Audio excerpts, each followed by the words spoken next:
자, 삼성 오늘 소환됐는데 아직 내용 나온 건 없죠? 네, 아직 뭐 특별한 내용은 나온 게 없고요. 사전에 미리 내용들이 많이 흘렀어요? 네, 그렇습니다. 그리고 이번에 이제 이재용 부회장의 어떤 태도에서 그걸 뭐 자신감 있게 보신 분도 있으신 것 같은데 그렇지는 않은 것 같고요. 왜냐하면 그동안 진행된 그 상황에서 삼성 측에서 해명이 되거나 아니면 뭔가 반전을 이룬 사안은 없고, 그리고 오히려 특검 측에 더 증인이나 증거나 이런 게 축적되었기 때문에 저는, 그리고 이 앞으로 진행 양상에서 이렇게 지금 삼성에 이렇게 지금 불렀던 몇 명 이런 이제 이 경영진까지 전부 다 영장을 칠 수도 있다라는 그런 지금 뉘앙스로 발언했잖아요. 그래서 제가 봤을 때는 오히려 특검의 자신감을 읽어줄 수 있지 않나 싶습니다. 예. 어떻습니까? 지난번에 조 의원 부장판사가 영장을 기각하면서 범죄 소명이 좀 불충분하다. 그런데 지난번에 세 개로 들어갔잖아요. 뇌물죄, 그 다음에 횡령, 위증. 근데 뇌물죄에 대해서는 평가했죠? 그러니까 대가 관계에 관해서 아직 소명이 부족하다. 그러니까 뭐 입증이 좀 부족한 것 같다. 그러면서 이제 돈 받은 사람도 조사를 안 하지 않았느냐. 뭐 이런 걸 또 예를 들었고. 얘기한 거죠? 그러다 보니까 이제 기존에 그 강요죄로 기소되어 있는 부분과 놓고 볼 때 과연 그거를 넘어서는 새로운 사실을 통해서 대가 관계나 어떤 부정한 청탁이나 이런 것들이 확실하게 있었느냐라는 점을 이제 주요한 기각 사유로 들었었는데요. 오늘 이제 재소환하면서는 특검이 그간에 안종범 수석의 뭐 업무 수첩을 추가로도 확보한 게 있었고, 그 다음에 공정거래위원회나 금융위원회의 압수수색을 통해서 또 추가로 확보한 자료들이 있기 때문에 상당한 자신감을 갖고 소환하지 않았나 싶고요. 저는 오늘 이재용 부회장 출두하는 모습을 보면서 전부 다 굉장히 긴장하고 있구나 하는 그 표정을 읽었는데, 그걸 여유 있게 봤다고 보신 분이 있다는 게 저는 오히려 좀 의아한데요. 그런데 지금 저 화면에 나오는 게요, 최 변호사님. 삼성 순환 출자 해소를 둘러싼 삼성과 특검은 주장인데, 저게 이제 M&A 끝나고 난 다음에 삼성 그 이재용 승계 과정에서 저런 공정위 삼성물산 처분 물량 뭐 500만 주 결정 이런 등등으로 삼성의 승계를 도와줬다. 는 내용이거든요. 저거는 그러니까 7월 25일 이후에 이루어진 거 아닙니까? 그렇죠. 그러니까 7월 25일, 그러니까 삼성의 주장은 7월 25일, 7월 17일 날 이미 2015년 7월 17일 날 M&A가 이루어지고, 그리고 그 이후에 자기들이 돈이 줬기 때문에 대가성이 아니다. 그런데 돈 주고 난 다음에 저런 일들이 쭉 벌어진 거란 말이죠. 그렇죠. 그러니까 저 일이 있기 직전에도 지금 뭐 독일에 송금한 게 있었고 했다는 거잖아요. 그러니까 그러고 나서 직후에 이제 저런 조치를 공정위가 했다라는 것. 그 다음에 삼성은 저 문제에 대해서 소위 로펌의 해석을 받아가지고 우리는 문제가 없다라고 본다라고 계속 주장을 했지만 공정위는 아니다. 그건 저거는 그 순환 출자 문제에 걸리기 때문에 당신들이 그 SDI가 주식을 팔아야 된다. 삼성물산 주식을 팔아야 된다라고 계속 공정위는 요구를 했었고. 그러니까 삼성은 이제 아니 그 문제 없는 거 가지고 왜 그러느냐. 뭐 별도의 규제를 통해서 괜히 기업 활동을 옥죄는 거 아니냐. 이런 식의 항의를 했었기 때문에 공정위와 삼성 사이에는 이게 중요한 이슈가 돼 있었던 것이죠. 그런데 갑자기 공정거래위원회가, 그리고 지금 일부 보도에 의하면 공정거래위원회 부위원장이 직접 지시를 했다고 그러죠. 그거 애초에 얘기했던 것보다 반으로 줄여가지고 그냥 파는 걸로 해라. 1000만 주를 팔라고 그랬다가 벼랑하나 500만 주만 팔아라. 그렇다면 둘 사이에 무슨 흥정을 했다기보다는 어느 선에서 협상이 이루어진 것이고, 그리고 그 과정에서 공정거래위원회가 다른 특별한 이유 없이 본인의 논리를 지금 접었단 말입니다. 그러면 그 당시 상황에서 삼성의 주장이 옳았으면은 그거를 매각하라고 요구하면 안 되는 것이고. 그럼 공정위가 엄한짓 한 거죠. 그렇죠. 월권을 한 게 되는 것이죠. 나중에 또 삼성이 그거에 대해서 법적인 문제를 제기할 수도 있는 측면이 있고. 그런데 그걸 반만 줄여가지고 그냥 해줘라라고 하는 지시를 고위 관계자가 했다라고 하는 것은 모종의 지시가 상부에서 내려오지 않았나 하는 의심을 받을 수밖에 없는 것이고, 특검은 또 그 정황을 단순하게 평면적으로 지금 보는 것이 아니라 앞뒤에 벌어진 상황을 쭉 보니까 이게 유기적으로 움직인 정황이 있고, 또 그 전에 돈이 간 게 있고, 또 삼성이 이 문제에 대해서 굉장히 신경을 쓰고 있었기 때문에 이 문제를 어떻게든 풀려고 했었다. 뭐 이런 점들을 좀 포착하지 않았나 싶고요. 그것 때문에 이 부분은 확실히 대가성이 입증된다라고 보고 있는 것 같습니다. 허평론가님, 지난번에 2월 3일 날 청와대 압수수색 압수수색이 들어갔다가 무산이 됐잖아요. 그렇죠.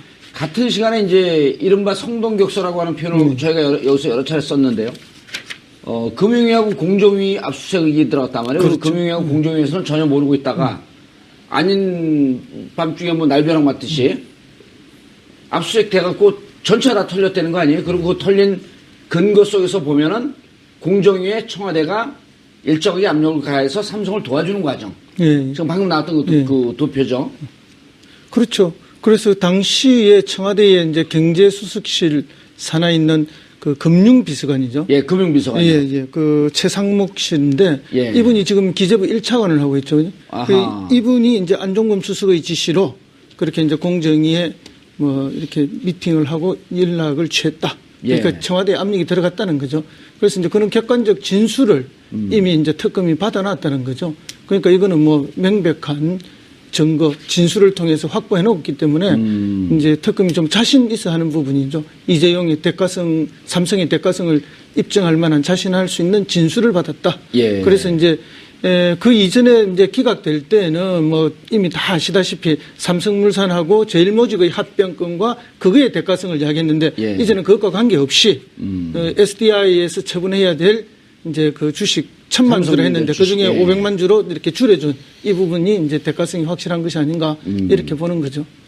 그래, 지난번에도 우리가 잠깐 최 변호사님 얘기를 했지만 어쨌든 지금 M&A 과정이라고 하는 게 삼성전자 주식을 확보하기 위한 후계 승계 과정이었거든요. 그렇죠. 그 후계 승계라고 하는 것은 M&A가 된다고 해갖고 벼랑안에 후계 승계가 되는 게 아니고 삼성물산과 제일모직인데 제일모직에서 이제 삼성전자 주식을 많이 갖고 있기 때문에 그 과정을 통해서 삼성전자 주식을 많이 확보하고 확보해서, 예.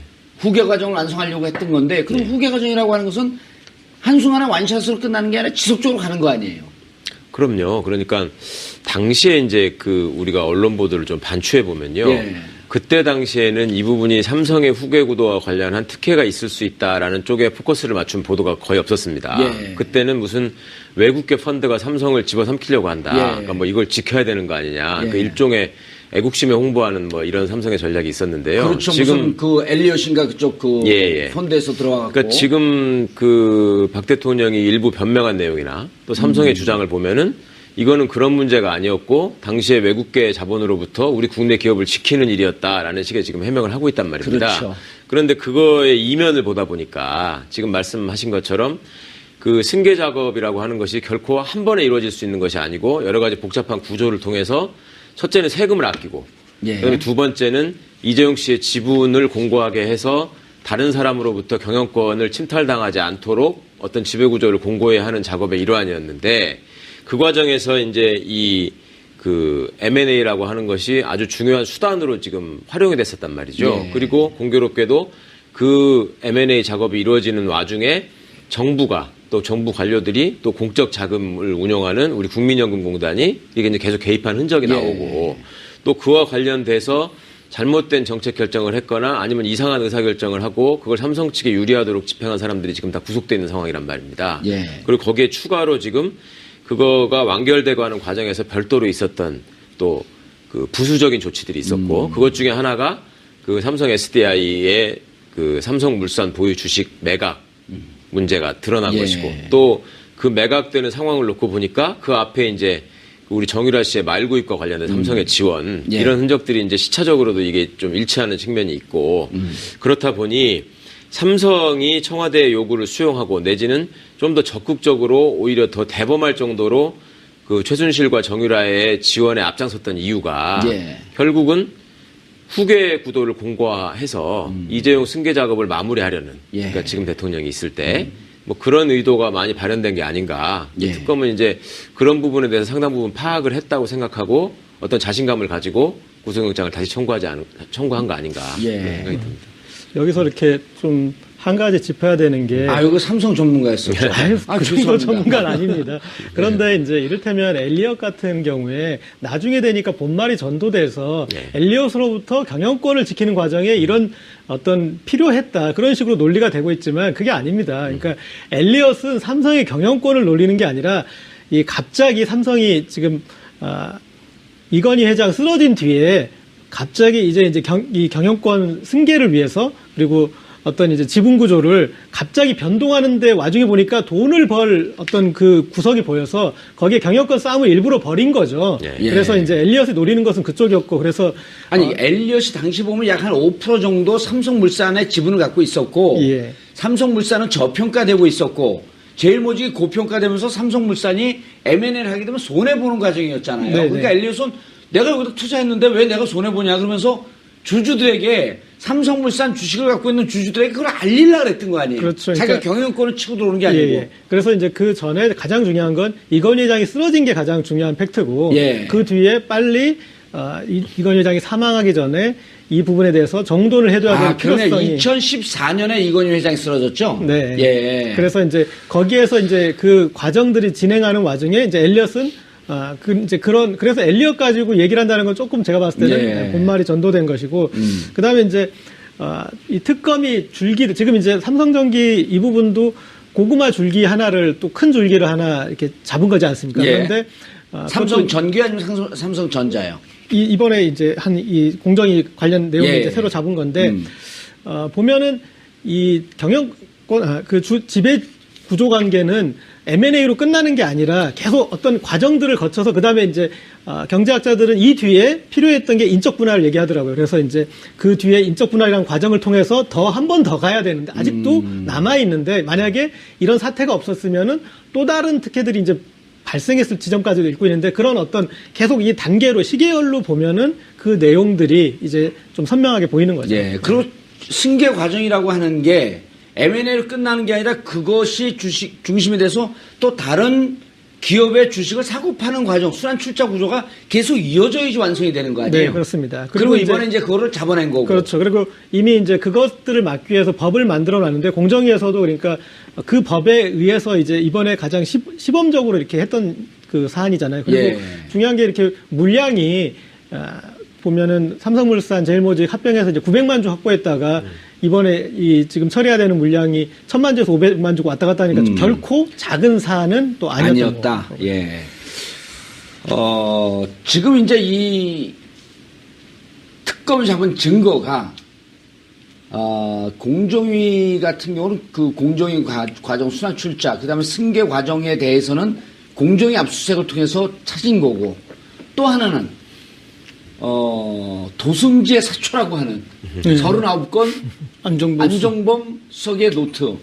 거기에 보면 말 사는 과정에 있어서 또 지원한 그 이후에 그러니까 이게 지금 7월에 이루어진 일이란 말이에요. 그리고 9월에 한겨레 신문에서 보도가 되고 그러니까 한겨레 신문에서 보도되고 언론에서 관심을 갖고 있으니까 우리가 좀 비공개로 우회적 지휘할 수 있는 방법을 강구하자. 그렇죠. 라고 하면서 박상진 회장이 독일로 날아간 거 아니에요? 그렇습니다. 그 근거가 우병우가 아니라 안종범 수석이 다 있는 거죠. 안종범 수석 노트에 나왔다는 거 아닙니까? 그렇죠. 예. 그래서 이제 그 박상진 삼성전자 이제 사장인데 예. 이분이 이제 성마협회 회장님을 맡고 계시죠. 그렇죠. 예, 그게 중요합니다. 예. 그래서 이분이 이제 독일로 가서 이제 말 사주는 걸 협의하고 그걸 어떤 방법으로 그럼 돈을 지원할 것인가. 그 이제 독일에 있는 그 자기들이 만든 그 회사에서 최순실이 만든 회사죠. 예. 그 회사 법인으로 일종의 이 페이퍼 컴퍼니인데 실제 무슨 사업이 있는 게 아니지 않습니까? 예. 돈을 보내서 말을 산다거나 아니면은 그 전엔 비덱을 통해서 지원을 하다가 그렇죠. 예. 제3의 경로는 이제 가는 거죠. 예. 그다음에 이제 자기들 회사 이름으로 말을 사서 그냥 타게 했는데 빌려주는 것처럼 예. 또 최순실이 발컥하니까 예. 다시 누가 이제 언제 말을 빌려달라고 그냥 말을 사달라 해야지. 이런 예. 구조를 겪어죠. 근데 이때는 이미 언론에 노출이 돼서 굉장히 위험한 상황인데도 불구하고 이런 말을 계속 구입해주는 이런 형태로 삼성전자, 삼성그룹이 이렇게 일을 한단 말이에요. 그것은 뭔가 하면은 과연 이 대가성이 없이 그냥 강요에 의해서만 이렇게 해줄 수 있냐는 거죠. 예. 그래서 이제 이게 매우 의심스러운 부분이다 이렇게 보고 있습니다. 예.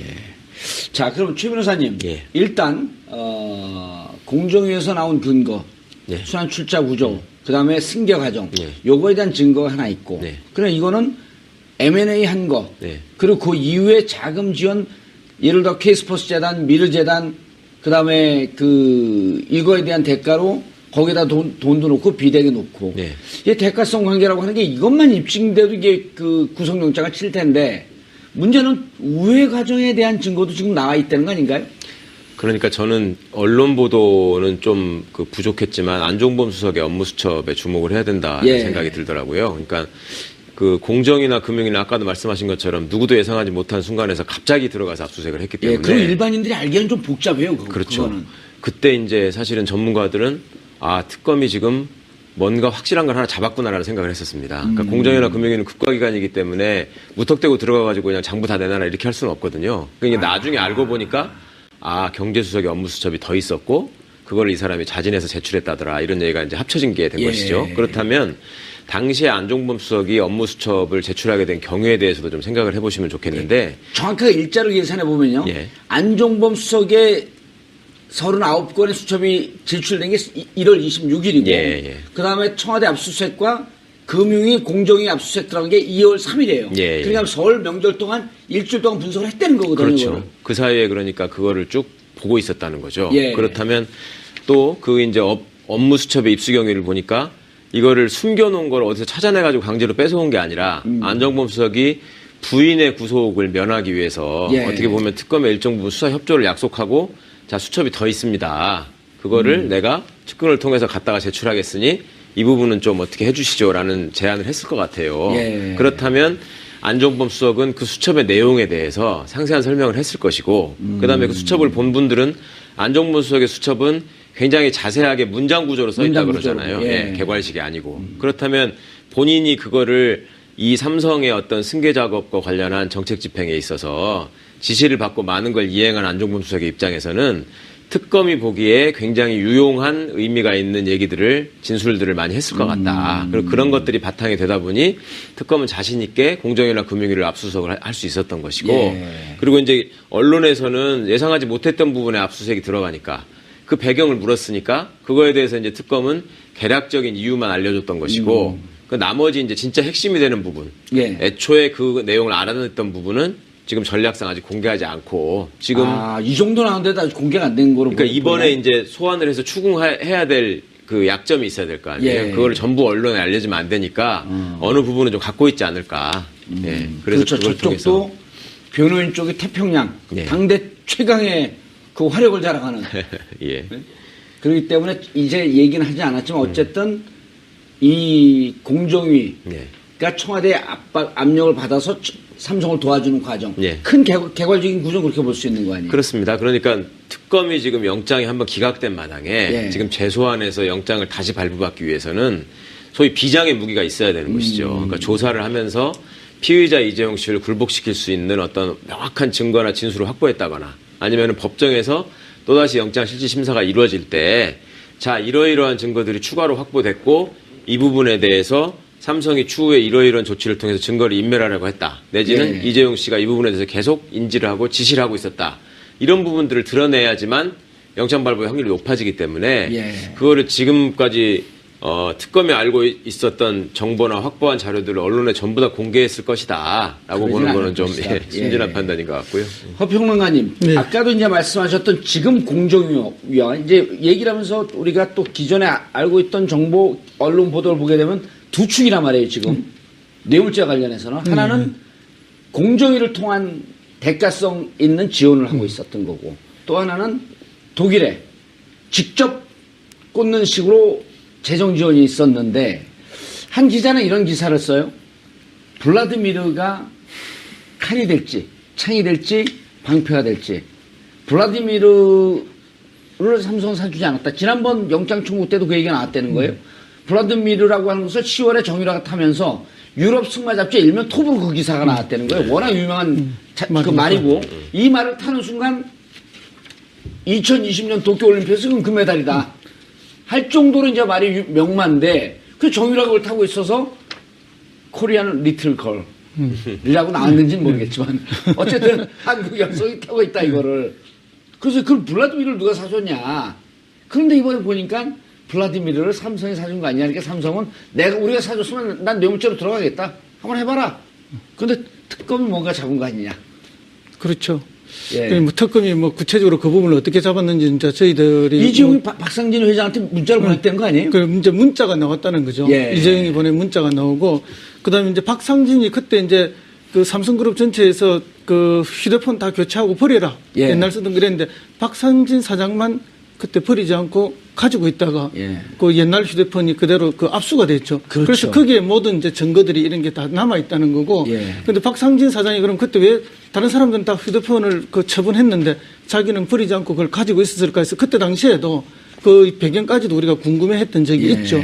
그래서 그 증거가 명확하기 때문에 이재용 회장이 이 전후 과정을 다 인지하고 있었다.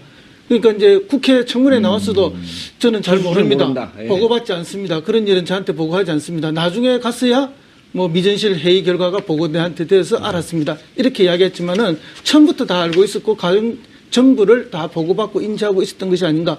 그러면 이재용 회장의 범죄 혐의를 벗어날 길이 없다. 예. 알겠습니다. 오늘 이제 하고, 소환해갖고 어떻습니까? 통상적으로 이렇게 영장이 기각됐을 때 재청구해서 영장 발부율이 그렇게 높지가 않잖아요. 근데 이제 통상적인 거 가지고 확률 가지고 예. 얘기할 그런 이제 사안은 지금 완전히 전대미문의 사건이 터진 거니까. 예. 그리고 아까 그 삼성전기에서는 저희가 한 가지만 좀 환기하자면 공정위가 그 1000만 주 처분에서 500만 주 처분으로 바꾼 시점이 2005년 12월 24일이거든요. 뭐 예. 크리스마스 선물로 줬는지 모르겠지만 예. 어쨌든 12월 24일인데 미르재단하고 K스포츠재단 그 돈 미르재단 건 입금했고 K스포츠재단 입금 전 그 시점이잖아요. K스포츠재단은 이제 입금 20일 전이죠. 네. 예. 그 시점이니까 그 시점도 한번 이제 또 우리가 좀 기억해 둘 필요가 있을 것 같고요. 예. 그 다음에 이제 그 독일 이 문제에선 저는 좀 이제 최근에 그러니까 이 특검이 총체적으로 수사를 하고 있으니까 이제 그 대목이 보이는 건데 한 축에서 이 최순실 씨의 금고지기로 지금 이제 지목된 하나은행의 이상화 씨요.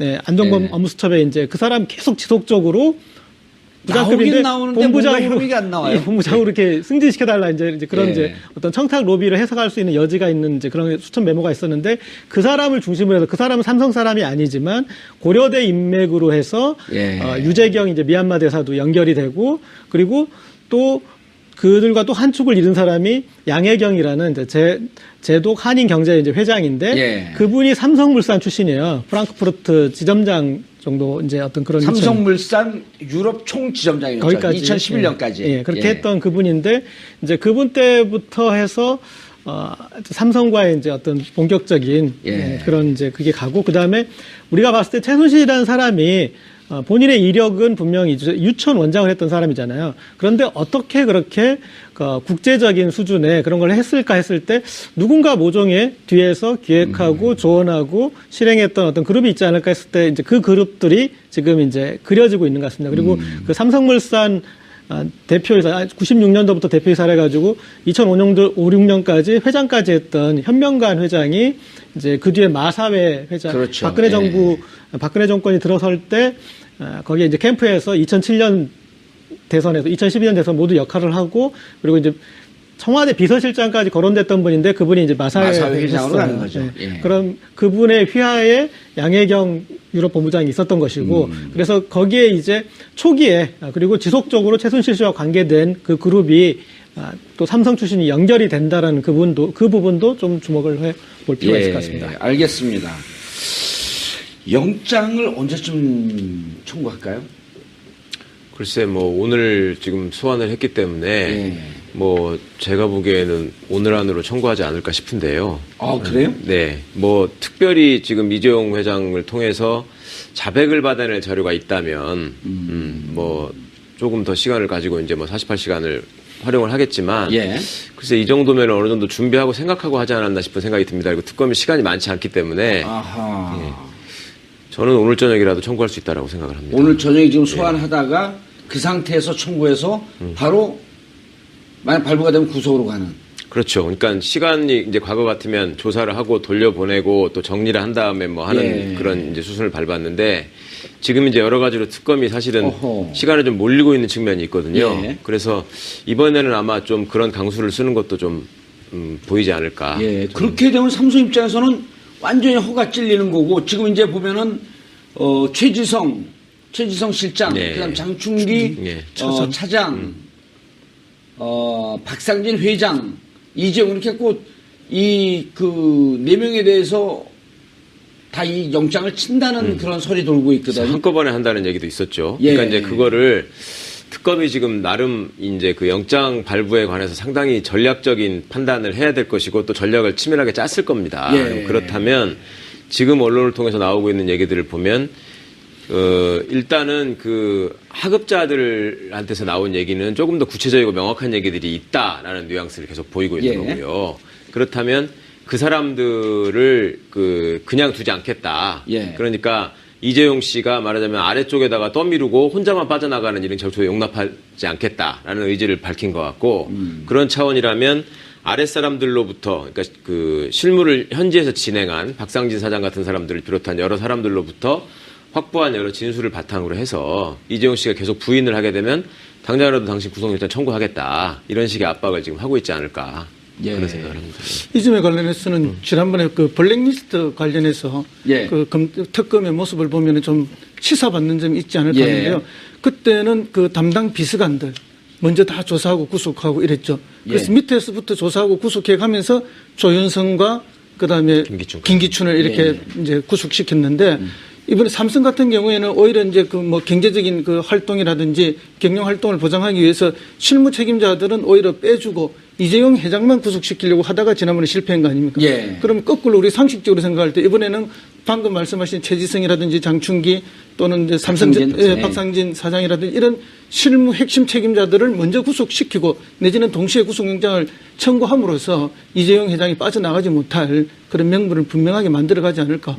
밑에 하위 책임자들이 다 책임이 있고 구속이 되는 마당에 최상위 책임자만 봐준다는 게 있을 수가 없지 않나. 예. 그리고 만약에 그렇게 된다면 법원의 영장에 대한 판단에 대해서 상식적인 국민들이 동의하기가 어렵지 않겠습니까? 예. 그런 전략을 세우지 않았나 그렇게 우리 상식을 가지고 판단하는 국민들의 생각이 있을 거라고 봅니다. 최 변호사님, 궁금한 게요. 자, 지난번에는 이제 흘러나오는 얘기지만 확인이 안 된 거지만은 이재용 회장 놓고 나머지 3명, 이른바 트로이카들, 핵심이죠. 박상진, 최지성, 장충기. 이분들이 이제 회사는 다 운영하고 있고, 옛날로 따지기에는 구조본이죠, 여기가. 지금 이제 미래전략실인데, 이분들이 회사 전체를 운영하고 있기 때문에 좋다. 너네 경영의 그 중단이라든지 경영의 차질을 받는다고 자꾸 얘기하니, 그렇다고 한다면 경영을 책임질 사람들, 핵심자를 빼고 책임을 져라. 하고 이재용 회장을 놓는데 이것이 결국은 삼성 측의 전략에 먹혔다 이런 평가도 나왔거든요. 예. 근데 이제 그렇다 보면은 이번에 그 3명을 먼저 놓고 이재용을 놓든 아니면 4명을 한꺼번에 놓든 그 중에 한두 명이라도 뇌물죄로 가면 결국 이 뇌물죄의 마지막 목표 지점이 대통령 되는 거 아닌가요? 반드시 그렇습니다. 이재용을 놓아야지 대통령 뇌물죄가 성립하는 겁니까? 아니면 나머지 3명이 놓도 되는 겁니까? 이재용 씨의 구속 여부는 사실은 어떻게 보면 특검의 기세와 관련된 일일 뿐이지 그것이 법리적으로 이제 박근혜 대통령의 어떤 뇌물과 직접적인 연관이 있다라고 보는 거는 좀 맞지 않습니다. 그러니까 이재용 씨가 항변할 수 있는 부분은 첫째는 자기가 몰랐다라는 주장을 많이 할 것이고요. 그러니까 어떤 일들과 사실관계로 비춰볼 때 대가성이 충분하고 청탁을 한 정황들에 대해서 물어볼 때는 나는 몰랐다. 이거는 밑에서 알아서 한 일이다. 이런 식의 전략을 할 것이고 그 다음에 이제 돈이 오간 어떤 이런 그 문자 메시지나 이런 명확한 증거들을 내세울 때는 아니 이거는 하도 나를 불러다가 압박을 하니까 어쩔 수 없이 그런 거지. 내가 뭐 주고 싶어서 그런 건 아니다. 강요로 인해서 어쩔 수 없이 줬다. 네네. 그런 이제 투트랙의 어떤 전략을 쓰고 있을 텐데 이제 저는 그런 얘기를 들었습니다. 그러니까 그 전에 조사를 받고 온 삼성의 주요 간부들이 과거에 그러니까 소위 이분들은 선대회장이라고 표현하죠. 이건희 회장의 사람들이기 때문에 그렇게 모든 것을 걸면서 이재용 씨를 막을 만큼의 어떤 그 충성심을 보이지는 않았을 것이다. 그리고 그랬기 때문에 이재용 씨에 대한 어떤 구속에 대해서 자신감을 갖고 특검이 영장을 청구한 측면이 있다라는 얘기를 들었거든요. 그러니까 과거에 이병철 회장에서 이건희 회장으로 그게 승계될 때도 그랬었고 이번에도 마찬가지고 이 사람들은 어차피 9세대 일종의 가신들이었고 핵심이었기 때문에 결국 승계작이 완성되면은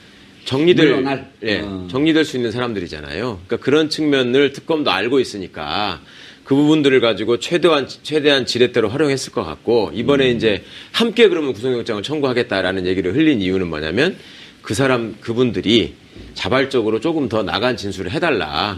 그래야지 우리가 다시 한번 판단해서 당신들은 빼고 이재용 부회장만 상대로 하겠다라는 식의 어떤 여러 가지 그 전략이 담긴 그런 다중의 포석이 아니었던가 싶습니다. 알겠습니다.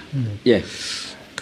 저는 이제 지금 현재 우리 특검을 보면은 이렇게 야구 선수로 치자면 거의 지명타자 스타일의 공격을 하고 있다고 생각해요. 왜냐하면 뒤에 SK나 CJ나 롯데 조사건도 있는데 그게 아니라 지금 삼성에 거의 올인을 하다시피 하고 있지 않습니까? 그러니까 근데 여기서 삼성에서 기존의 검찰의 강요죄 프레임에서 더 나가지 못하면 엄청난 헛스윙을 하게 되는 거거든요. 그렇죠. 그러니까 홈런 아니면 지금 이제 삼진아웃 이제 그 어떤 기로에 있는 것이고 그런데 저는 이제 이제 한 달 전에 이재용 부회장 소환했을 때 지금 상황에서는 저는 여러 측면에서 많이 달라지고 있었다고 생각합니다. 왜냐하면 일단은 이쪽에서는 지금 이 삼성 쪽에서는 강요죄를 그쪽으로 맞춰놓고 모든 얘기들을 지금 맞춘 상황이지 않습니까? 그런데 청와대 입장에서는 강요죄가 우리가 강요한 게 맞다. 그건 상황은 아니거든요. 네. 저쪽은 뇌물죄도 막아야 되지만 강요죄도 막아야 되는 상황이고 그렇다면 이제 삼성에 대해서 불리한 부분들이 지금 충분히 나올 수가 있고 그다음에 안종범 수첩에서도 어떤 그쪽에 나온 부분들이 있었다라는 것이고요. 예. 그다음에 이제 그 와중에서 이제 보면은 증거인멸 혹은 조작에 대한 그 알리바이가 봐라 밖에 있으니까 이런 식으로 말 맞추고 받고 간다. 그게 지금 한 달 기간 동안 법원에 대해서는 최소한 그 부분에 대해서 이 특검이 소명할 수 있는 그 부분 좀 제가 봤을 때는 생긴 것 같아요. 그래서 뭐 그런 요소들 그리고 좀 더 논리적으로 보자면 삼성에서 미전실은 관제탑 기능은 예전에 없었다고 그러거든요. 그러니까 그룹 경영을 하는 곳이 아니에요. 네. 그래서 비서실쯤 되는 건가요? 그렇죠. 예. 그러니까 그 삼성이 여기에 삼성을 경영하던 곳이라고 하던 거 아니기 때문에 이제 그렇고 그다음에 약간 좀 제가 조금 의견 다른 부분들은 이 최지성 장충기를 이제 선대회장 쪽 인물로 보는 것에 대해서 전 조금 약간 다르게 보는 건 있습니다. 예. 그들은 이재용 체계에 들어서는데 기여를 했고 그래서 그런 어떤 공이 있기 때문에 그리고 최지성 부회장 같은 경우에는 이제 이재용 이 부회장의 일종의 사부격 그래서 이제 경영 사부격 그리고 이제 그런 어떤 역할로 해가지고 있다가 점점 이 비중이 커져서 부회장까지 간 사람이고 장충기 사장 같은 경우 행동대장격의 역할을 했기 때문에 이들은 이제 이재용 체제의 인물이긴 한데 뭐 어쨌든 그것에 대해서는 또 이제 그 다음 뭐 이재용 부회장의 인물을 또 얘기할 수 있겠지 모르겠지만 저는 이제 하여튼 이재용과는 뭐 예. 거의 한 몸으로 좀 보고 있습니다. 알겠습니다. 만약에 이번에 영장을 치면 누가 판단하나요? 조 의원인가요? 아니면 예. 성창호인가요? 아니면 또 한 명이 누구 있죠? 한정수. 예. 그러니까 서울중앙지방법원의 영장전담 판사는 3명이 있는데요. 예. 그 2사람은 부장판사고 예. 한 사람은 단독판 거죠? 예. 단독판사급의 판사가 있습니다. 그런데 조의원 부장한테 다시 가지는 않을 거고요. 이제 그 나머지 2분 성창호. 판사, 성창호 부장이나 그다음에 지금 한정석 판사가 있죠. 그 2사람한테 갈 때 한정석 판사는 과거에 이제 존재를 잘 모르다가 최경희 총장 영장 기각하면서 이제 처음 한번 이름이 나왔었는데 법원 입장에서는 아무래도 이게 이제 순서대로 돌아가고 뭐 추첨해서 배정하고 이렇다고 하지만 그래도 이 영장이 청구되면은 성창호 부장한테 맡길 가능성이 제일 높지 않나. 그러니까 이제 중요한 사안에서 이거를 단독 판사급의 그러니까 부장 판사가 아닌 영장전담 법관이 한다라고 하는 거는 법원 입장에서도 이제 외부를 지금 많이 의식하고 있기 때문에 좀 신중하지 못한 판단이 있을 수 있다라는 선입견을 줄 수 있어서 가능하면 아마 그렇게 하지 않고 성창호 부장한테 갈 가능성이 높지 않을까. 성창호 부장 판사는 김기춘, 조윤선 영장 발부를 한 사람 아니에요? 그랬었죠. 예. 근데 이제 그 전에 어쨌든 뭐 세월호 때나 이럴 때는 좀 부정적인 거를 이제 SNS상에 글을 올리고 그랬었는데 그것과 영장 발부하는 등등과는 본인의 정치적인 입장보다는 법리적으로 따지지 않을까요? 물론입니다. 판사야 당연히 법리적인 그 논리적 완결성을 추구하게 되고요.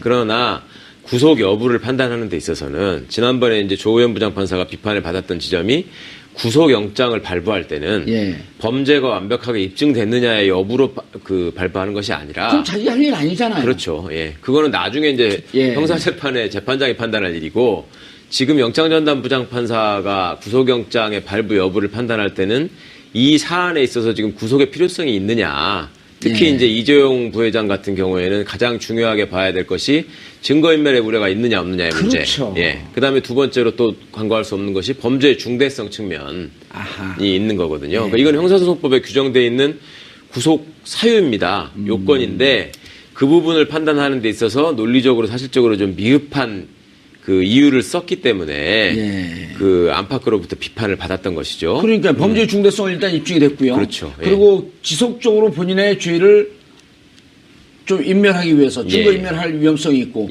진술한 사람들, 자기에게 불리하게 진술한 사람도 자기 회사 내 사람들이기 때문에 진술을 바꾸게 할 가능성이 있고. 그럼요. 그러니까 이재용 부회장이라는 사람이 갖고 있는 지위가 삼성에서는 말하자면 지존 아닙니까? 그렇죠. 그러면 그 지존을 돌려보냈을 때는 당연히 본인을 보호하기 위해서 증거를 인멸하라는 지시를 할 가능성이 매우 높은 것인데 그런 부분에 대한 판단을 한 것이 아니라 이 내용을 보니 입증이 조금 덜 된 것 같고 삼성이 저 주장할 수 있는 측면도 있고 이런 얘기를 주로 썼단 말입니다. 그러니까 이 부분은 당시에 어떤 그 영장 기각에 대한 법조 내외부의 판단 또 여론 이런 것들을 법원이 굉장히 많이 알고 있기 때문에요. 이번에 성창호 부장이 만약에 이걸 맡게 된다면 그런 부분들을 종합적으로 고려해서 보다 적극적인 판단을 하지 않을까 저는 그렇게 기대합니다.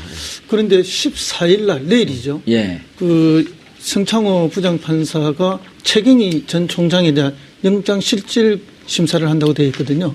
그러려면 만약에 오늘 저녁에 영장을 친다든지 이러면 일이 너무 중복되지 않을까요? 아니 뭐 그거는 영장전담 부장판사가 길과 시간은 자기가 조정하는 거기 때문에요. 예.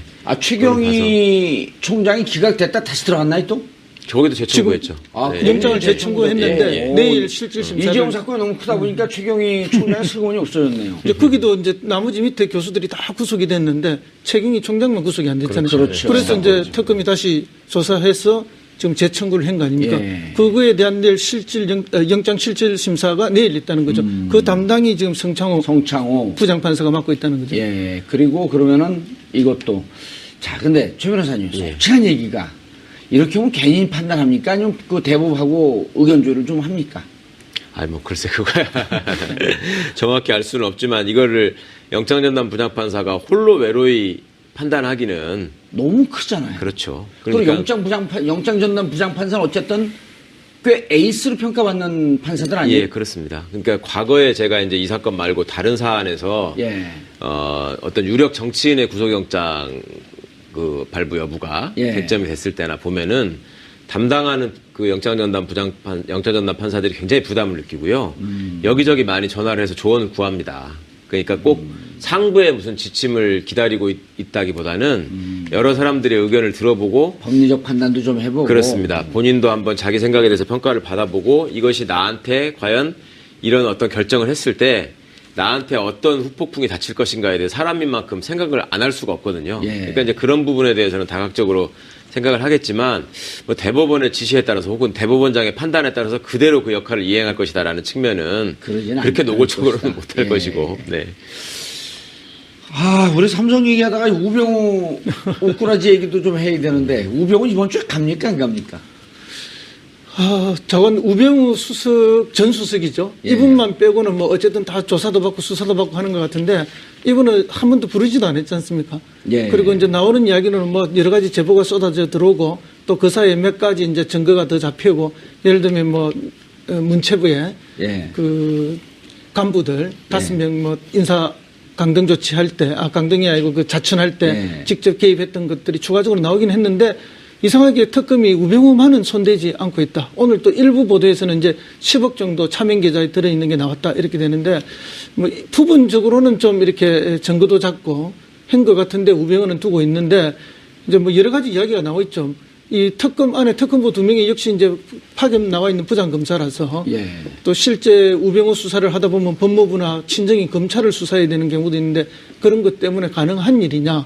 또 이런 분들이 또 우병우하고 다 가까운 또 인적 네트워크가 되어 있는 분들이라서 이렇게 소극적인 것이 아닌가 하는 그런 비판들이 많이 있는 게 사실입니다. 그러나 이 국정농단 사건의 핵심에 우병우가 있다는 게 국민들의 일반의 생각이거든요. 그것을 감찰하고 막고 해야 될 사람들이 민정수석실인데 오히려 방조하거나 오히려 집권을 남용해서 도와주거나 또 직권을 뭐라 그러죠, 직무를 유기하거나 이런 것들로 국민들이 인식하고 있는데 우병우만 빠진다면은 이번 특검이 사실상 뭐 반쪽도 아니고 반의 반쪽 수준이 되는 것이 아니냐. 예. 삼성의 이재용 부회장은 우리가 이번 특검을 통해서 반드시 해소해야 될 게 정경유착 아닙니까? 예. 자기들은 강요라고 이야기하지만 이건 정경유착을 통해서 자기들도 많은 혜택을 가져간 거기 때문에 한국 경제에서 수십 년간 내려오던 정경유착 이번에 반드시 특검이 좀 끊어달라는 것이고, 또 동시에는 어떤 그런 것들이 감찰하고 제어하고 통제해야 되는 민정수석실이 오히려 그런 것들을 도와주거나 보완 내동하거나 이런 것들이 아닌가 해서 그 권력의 핵심에 대한 반드시 단죄가 있어야 된다는 게 국민의 감정입니다. 최 변호사님, 예. 그 전에 우병우 수석에 대한 혐의가 예. 직권남용, 직무유기 예. 등등이었단 말이에요. 예. 근데 이제 사실 그 오늘 한 언론이 특종 단독으로 보도한 게 처갓집 회사인 정강에 뭉칫돈이 들어왔다라고 하는 얘기는 이미 한 2주 전서부터 오다가 이제 기사가 오늘 처음 나온 건데 10억 정도의 뭉칫돈이 해외에서 들어왔다가 다시 빠져나갔다는 거거든요. 예. 아니 해외에서 들어왔다는 건데 이제 보도 내용만 따르면 본인은 해외에 투자했던 돈이 들어왔다. 근데 정무수석실 민정수석 그 당시거든요. 근데 이제 이게 세탁한 돈이 아니냐 이러고 이제 들여다본 건데 특검은 세탁한 돈이 그렇게 처갓집 기업으로 돈이 들어올까요? 그렇게 꼼꼼하고 법을 잘하는 분이 만약에 뇌무자고 한다면 그거는 그 두 가지 측면이 있을 수 있죠. 과거에 우리 진경준 검사장 사건 때도 보시면 예. 그 자기 통장이나 자기 주변 사람들 통장으로 거래를 하잖아요. 그러니까 예. 검찰 출신들은 검찰이 같은 식구로서 나를 치지는 않을 것이다라는 어떤 일종의 그 기대나 믿음이 있습니다. 그렇다 보니 처갓집으로 받을 수도 있겠다. 그럼요. 보통 사람들보다 소홀할 수 있어요. 예. 그러니까 그런 점은 그러니까 뭐 최순실 씨처럼 아예 처음부터 마음을 먹고 이거를 뭐 여러 가지 방법을 통해 가지고 복잡하게 돈을 빼돌리겠다 생각을 했으면 모르겠지만 여기는 그때만 해도 변호사를 하면서 다음 또 기회를 노리고 있는 상황이었기 때문에 그냥 어떻게 보면 일반 변호사들은 하지 않는 약간 높은 수준의 방법만 해도 되지 않을까라는 생각을 했을 가능성이 높고요. 저는 그런 차원에서 방심하다가 이번에 하여튼 그 좀 10억 정도는 수입료 빼돌린 게 걸린 거 아닌가 싶더라고요. 근데 해외에서 들어왔다 그러더라고요. 그러니까 그거야 뭐 계좌를 통해서 바깥으로 돌렸다가 다시 한번 돌아오는 게 이제 가장 기초적인 자금 세탁 방식이니까 예. 그리고 또 처가명가 갖고 있는 회사들이 많이 있으니까 그런 걸 통해서 그런 생각을 만약 수입료 누락이면 뭐에 해당되나요? 그거는 이제 변호사법 위반도 되고 예. 예. 여러 가지 이제 변호사법에 정한 그 불성실 신고 이런 것 때문에 이제 국세청의 이제 국세기본법 위반, 그러니까 세무조사와 관련된 거죠. 뭐 그런 탈세 혐의로 말하자면 처벌받는 구속사유는 아닌가요? 액수에 따라서 뭐 저기 할 수 있지만 지금 봐서는 그것만 가지고라기보다는 다른 여러 가지 일들이 있지 직권남용, 않습니까? 직무유기 등등이 있기 때문에. 그거는 이제 합쳐서 해야 되겠죠. 그리고 이분은 누가 봐도 증거인멸할 수 있는 인상만 봐도 그렇잖아요. 다만 다 변호사 수임료 누락 부분이 아닌가 예. 이렇게 많이 말씀을 하시는데 이제 우리는 또 많은 상상과 추측을 해볼 수 있지 않습니까? 그렇죠. 그럴 수도 있고 이번에 유독 사면복권과 관련돼서 여러 가지 이야기들이 있지 않습니까? 예. 그래서 혹시 이제 사면복권의 핵심 담당자가 민정수석 민정이죠. 아니에요? 예. 그러면 대기업들이 박 대통령과 최순실한테만 그렇게 대가성으로 여러 가지를 했겠느냐? 예. 혹시 그걸 핵심적으로 책임지고 있는 민정수석에게는 뭔가가 없었을까 하는 이런 의심들을 시중에서 하고 있는 것도 사실입니다. 그걸 미리 얘기해줬으면 나도 좀 쐈을 거야. 네, 그 10억 계좌 얘기 나온 제가 봤을 때는 그런 것 같습니다. 특검이 예. 지금 분명 국민들이 우병우에 대해서 아싸하게 수사를 해주길 기대하는데 이게 우병우 개인 비리 부분이 있고 조직 비리 부분이 있지 않습니까? 그런데 최종적으로 나와야 되는 거는 조직 비리입니다. 이번에 이제 박근혜 최순실 농단에 우병우가 이런 역할을 했다. 그게 나오길 그렇죠. 기대하는데 거기에 정말 빼도 박도 못하는 게 나올 때까지 우리가 그런데 우병우는 놓고 있지는 않습니다. 우병우는 하고 있다. 그거를 지금 하나 보여주고 가는 거죠. 예. 그냥, 예. 그래서 직권남용이나 직무유기로 갈 가능성이 높은데 그 중에 요쯤 되면 이제 이거 빼도 박도 못하는 거 아니겠습니까? 그때 라고 하는 나겠죠. 메시지를 준 것이다. 예. 알겠습니다. 우병우 참 싫어하시네요. 자, 삼성, 오늘서부터 한 3일간이 이재용 부회장 구속 여부에 전기점이 될 거라고 판단이 되고 있습니다.